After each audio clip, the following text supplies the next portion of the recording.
Темир Сариев менен Жомарт Оторбаев абактан чыгышты. Бишкектин 1-май райондук соту 20-ноябрда мурдагы премьер-министр Темир Сариевдин баш коргоо чарасын өзгөрттү. Соттун басма сөз кызматы билдиргендей, ал иш жакка кетпөө тууралуу тилгат менен абактан бошотулду. Сариев кумтөр иши боюнча кармалып, УКМКнын СИЗОсуна камалган. Мындан тышкары мурдагы премьер-министр Жомарт Оторбаев дагы УКМКнын СИЗОсунан бошотулду.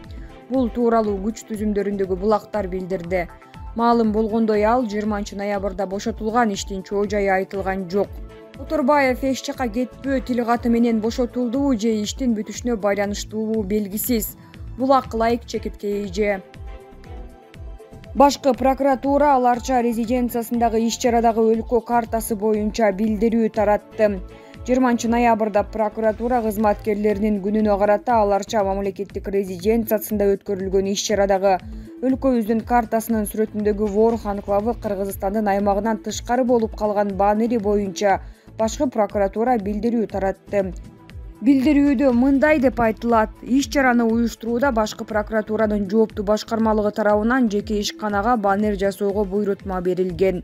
Буйрутманы аткаруучулар тарабынан кетирилген мындай калпстык үчүн уюштуруу иштерине жооптуу кызматкерлер тиешелүү чара көрүлөт, деди башкы прокуратура билдирүүдө. Ошондой эле башкы көзөмөл органы өлкөнүн бүтүндүгүн баарынан жогору койгон жарандарга ыраазычылык билдирди. Ал эми өлкөбүздүн бүтүндүгүн баарынан жогору коюп сарсанаа болуп жаткан жарандарыбызга терең ыраазычылык билдиребиз.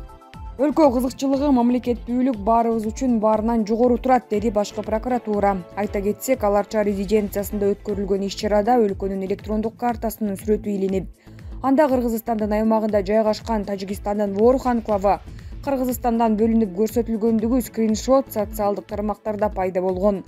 Скриншот YouTube каналындагы видеодон болушу мүмкүн, бирок ал видео кийин өчүрүлүп коюлган. Булак поликлиника чекитке ийже.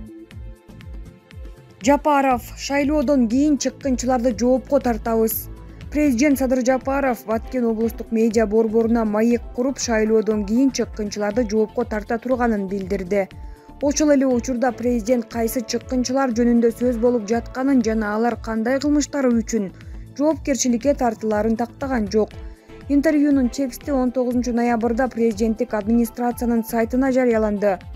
Баарлашуу учурунда журналист министрлер кабинетинде эмне үчүн Баткен облусунан өкүлдөр жок жана жогорку кеңештин депутаттарынын арасында бул аймактан келгендер аз экенине кызыкты. Жапаров Баткенден чыккан министрлер менен депутаттар облустун гүлдөп өсүшүнө кепилдик бере албастыгын айтып, 30 жылда мындай адамдар жерди сатып, сазга батырып кеткенин айтты. Облустук медиа борбордун өкүлү чыккынчылар эмне үчүн жоопко тартылбай жатканын сурады. Ага президент алар парламенттик шайлоодон кийин жоопко тартылаарын билдирди. Азыр шайлоо процесси жүрүп жатат. Мындай учурда суракка ала албайсың. Шайлоодон кийин суракка алып, дыккат териштирип, күнөөлүүлөрдү мейли ким болбосун жоопко тартабыз. Саткындар, чыккынчылар үчүн мөөнөт чектелбеш керек, деди президент. Булак, автор tvчекит.com. Беков: ушундай оор кырдаалда өлкөбүздүн тагдыры жана келечеги кайдыгер каратпайт. Азыр дүйнөлүк саясат чукул өзгөрүүлөрдү өз башынан өткөрүп жатат. Дүйнөлүк карама-каршылыктардын мазмуну, формасы өзгөрдү. Ушундай оор кырдаалда өлкөбүздүн тагдыры жана келечеги, өлкөнүн кызыкчылыгы, мамлекеттин кызыкчылыгы. Ушул мааниден өлкөнүн бүтүндүгүн жана биримдигин сактап калуу ар бир жарандын, ар бир саясатчыны терең ойлонтот деген көз караштамын. Ахматбек Келдибеков кесипкөйлүгү, адамгерчилиги жана эң негизгиси мекендин мекенчил уулу катары кайсы кызматты аркалабасын ак ниети менен иштеп, кызматтык секирикттерди жасап, кыргыз саясатындагы көрүнүктүү инсан боло алды. Анын аткарган ар бир иши мамлекеттин өсүп өнүгүүсүнө арналган.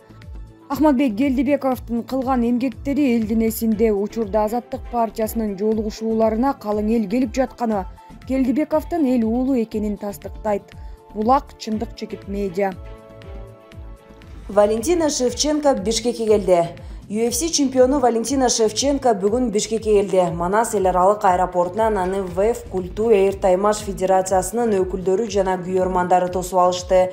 Эртең 22 ноябрда спортчу күйөрмандары менен жолугуп, маалымат жыйынын өткөрөт. Ал 2019 жылдан бери Кыргызстанга келе элек болчу. Сентябрдын аягында кыргызстандык Валентина Шевченко Лас-Вегаста өткөн Ultimate Fighting Championship 266 турниринде америкалык Лорен Мерфини жеңип алган. Спортчу UFC чемпиону титулун 6-чы жолу коргоду. Булак репортер Чекиткейжи. Ашкана генералы Мөңкүбөй олтурса. Сыймык Жапыкеев деген ашкана генералы бар. Былтыркы октябрь окуясында биринчи башкы прокуратураны басып алып, кийин финполицияны жетектеп генералдык чинди алып, анча-мынча болсо да капчыгын да кампайт да окшойт. Ошол бойдон кумга сиңген суудай жок болгон. Ашканада олтуруп алып 4 эле олигархты камап туруп, Кытайдын карызынан кутулуп коем 5 эле секундта деген жомогун бийликте турганда унутуп койду. Эми ошол калпты чындык ойгулаштырган курту ойгонуп жандана баштады. Жакында Ысык көлгө барып криминалга жакын делген талапкерлерди ачык эле колдоо урунган куулады. Кымбатчылык каптап жатат дегенди түшүнөн чоочугандай айта баштады. Былтыркы революцияда жыйнап алгандары түгөнө баштаган окшойт сыягы. Бир жылдан берки каатчылыкты эми араң сезип, ойгонуп жатса, ушундай жеңден кончко коюлгандарга эл эмнеге ишене беришет? Негизи Сыймык ар кайсыны айтып, шайлоодо үгүт иштерине аралашам деп Мөңкүбөй олтурса болмок. Бийлик шайлоо тынч өтсүн десе, Сыймыктай үйүрдөн чыккандарды шук отур деш керек. Алмаз Темирбек камактагы ууру акчаны үйдүн кайсы жерине катпаш керектигин эскертти. Казакстандын Караганда облусунда абакта отурган кылмышкер уурлар үйдүн ичине акчаны кантип издей турганын айтып бергенин жаза аткаруу кызматына шилтеме берип Спутник Казакстан агенттиги жазды. Соттолгон кишинин айтымында уурлардын басымдуу бөлүгү тоноо үчүн барганда ошол үйдөгүлөрдүн тааныш билиштеринен алган маалыматты пайдаланат. Андыктан үй бүлө мүчөлөрүнөн башкаларга баалуу буюм же акчалар кайсы жерде экенин айтпай эле койгон туура. Ошондой эле мүлк сатып же башка булактардан ири суммадагы акча келгени тууралуу ооз ачпаш керек. Ошондой эле кылмышкер уурдап жүргөн тажрыйбасына таянып, адатта баалуу буюмдар кайсы жерлерге катыларын жана кылмыш кылууга канча убакыт кетерин да айтып берген. Кылмышкерлер үйгө байкатпай акырын кирээрин, 2 бөлмө батирдеги баалуу буюмдарды шыпырып кетиш үчүн болгону 7 мүнөткө чукул убакыт кетерин айткан. Зер буюмдарды анча ката беришпейт, алар тартмаларда, күзгүнүн жанындагы кутучуларда болот. Ал эми акчаны матрастын астына, кийимдердин арасына, эски курткалардын чөнтөгүнө, муздаткычка, кээде балдардын оюнчуктарынын арасына коюп коюшат. Айрым учурда гүл отургузган же таштанды челектердин алдында да табылат, деди ал. Сөзүнүн аягында соттолуучу ири суммадагы акчаны банкка сактоо керек деген пикирин айткан. Анткени үйдөгү сейфтерди ачып алуунун да жолдору көп. Булак Коом Чекит пресс.